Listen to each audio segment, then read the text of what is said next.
Hello. This lesson deals with 7-2 of our elementary statistics books that we're working out of right now. And the basics of this lesson, we're going to talk about estimating a population proportion.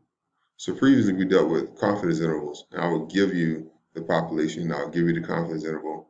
I may give you the mean, standard deviation, or even the proportion. Now we're going backwards. Now I'm going to give you parts of it, and you got to figure out the actual proportion size of the original sample.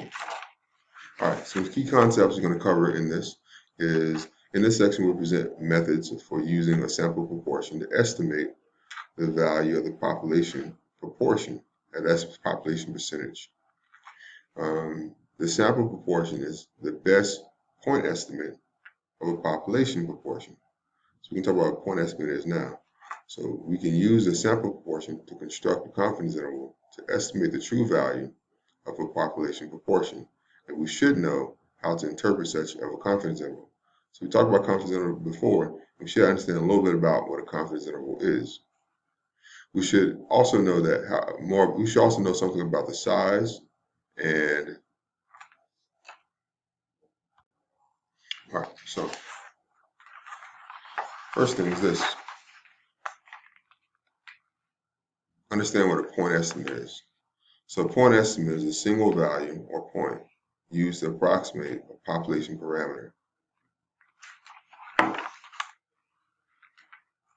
The sample proportion is the best point estimate of a population parameter. So p hat is the best point estimate we have. So we talk about what p hat is.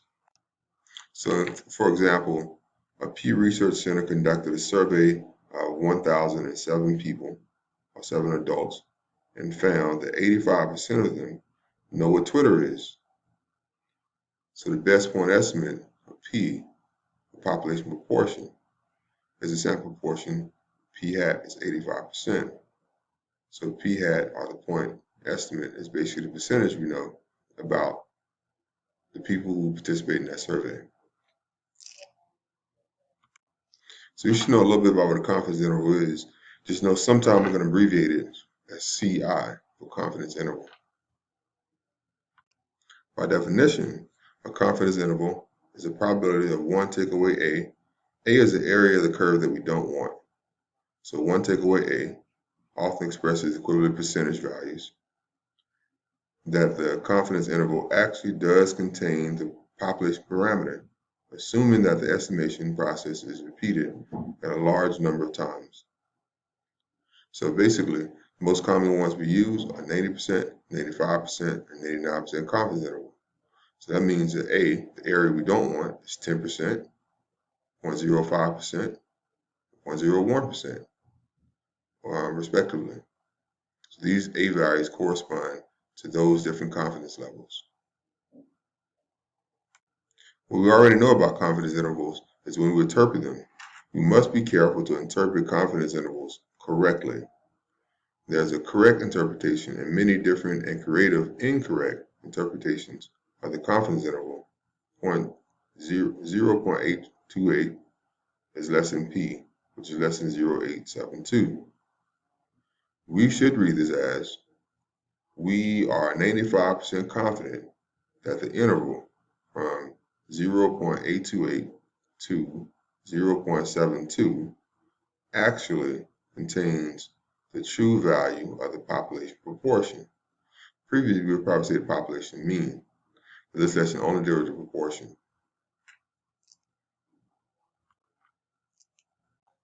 So this means that if we were to select many different sample sizes of size 1007 and construct confidence intervals, 95% of the time, they would actually contain the value of proportion, P.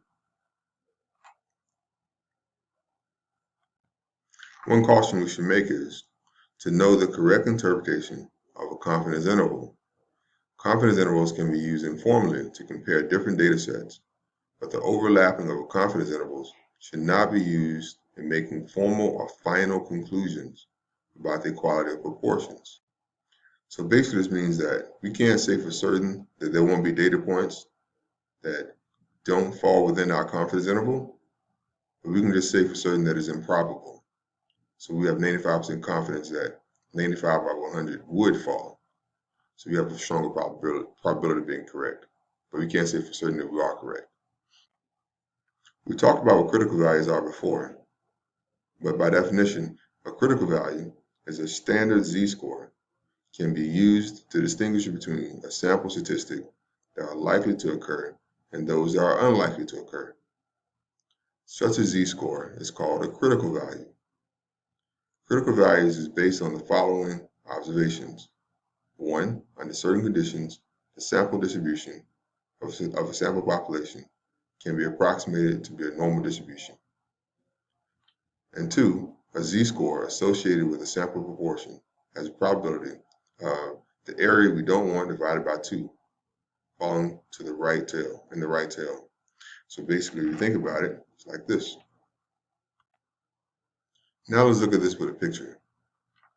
The z-score separating the right tail region is commonly denoted as z sub alpha divided by 2, and is referred to as a critical value because it is the borderline between separating z-scores from sample proportions that are likely to occur from those that are unlikely to occur.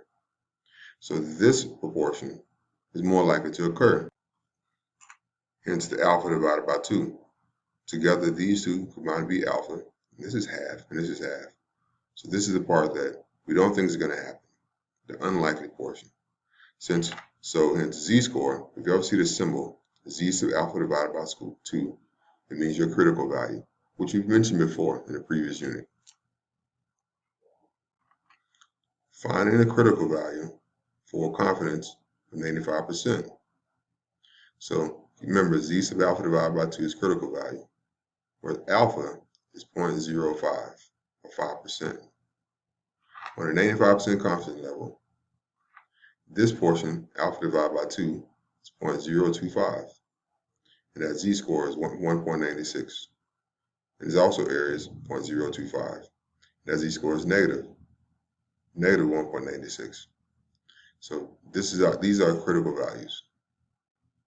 To recap what we already know, confidence level of 90% has a critical value of 1.645, 95% has a critical value of 1.96, and 89% has a critical value of 2.575.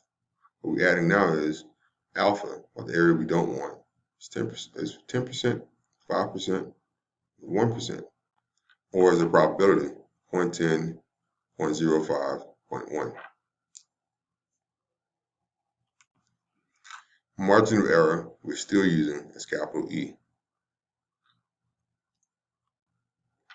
The margin of error is also called the maximum error of the estimate and can be found by multiplying a critical value and the standard deviation of the sample proportion. So instead of writing critical value, now we're going to use the symbols. So the margin of error equals the critical value times the square root of p hat times q hat divided by the sample size n. Things to note are P is the population proportion, P hat is the sample proportion, N is the number of sample values, E is margin of error, and Z sub alpha divided by 2 is the critical value. I add one more, and that's Q hat.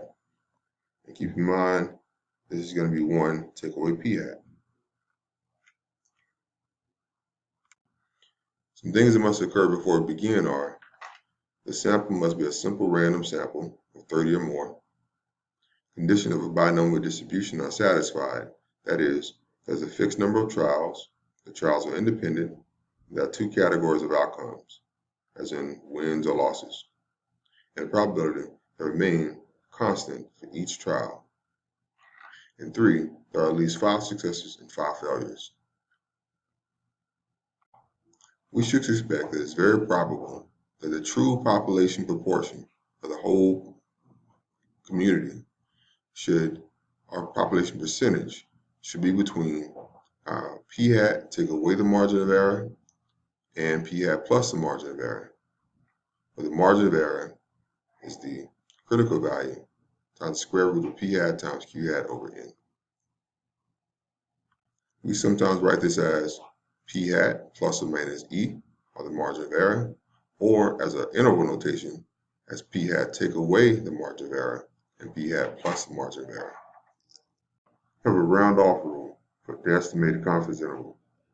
You should round the confidence interval limits for p to be 3 significant digits. That basically means this. Instead of writing p in between 1.8 and 2.6, we should write it as p is in between 1.805 to 2.613, for example. We got 3 significant digits after the decimal space. This is what we mastered on the last test. Basically, I will give you an example where I gave you a total number of people selected in a survey, the percentage of people who actually responded positively toward that survey, and what my p hat value is. Now we're going to reverse all those things. I'm not going to give you the total number of people. We got to figure out how many people that is. So here's my example. Suppose we want to collect sample data in order to estimate the population size, or population proportion. The question is, how many sample items must be obtained in order to complete the project? To do that, we must convert the margin of error formula to an equation to solve for n. So we'll take this formula, and we'll basically solve for n. And this is what n is.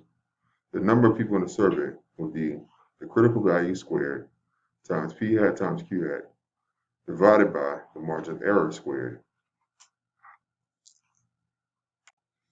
Sometimes I'm going to give you problems where I don't give you p hat or q hat. In this case, we don't really know anything about the original surveyed people. In this case, n would be the margin of error squared times 0.25 divided by e squared. So this is a specific formula if we don't know anything about the percentage of people who participated in the survey. If your sample size isn't a whole number, always round it up to the next whole number. All right, now let's do some practice problems. Many companies are interested in knowing the percentage of adults who buy clothing online.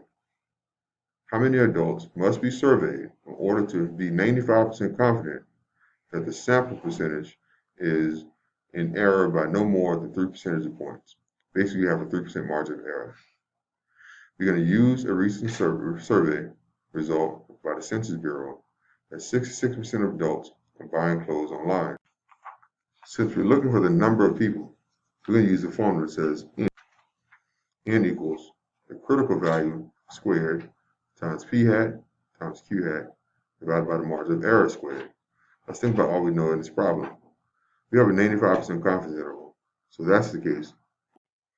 Alpha 0.05. P hat is 66%, or 0.66. Q hat is 1 take away 0.66, or 0.34. And last thing, our critical value, so z is a divided by 2, for 95% confidence interval is 1.96. Refer back to the table. So we got to find our margin of error to begin. In the problem, they said you can have a margin of error of no more than 3 percentage points. So we're going to say our margin of error is 3, or 0.03. Let's do it. So we plug all the information in. This is what we should have. 1.96 squared times 0.66 times 0.34 divided by 0.03 squared. And you can plug this directly into your calculator to find the value of it. You should find n to be about 957,839. We have to round it up to a whole number, so it's about 958 people. That's all I have time for in this video. Hope that makes sense. Good luck.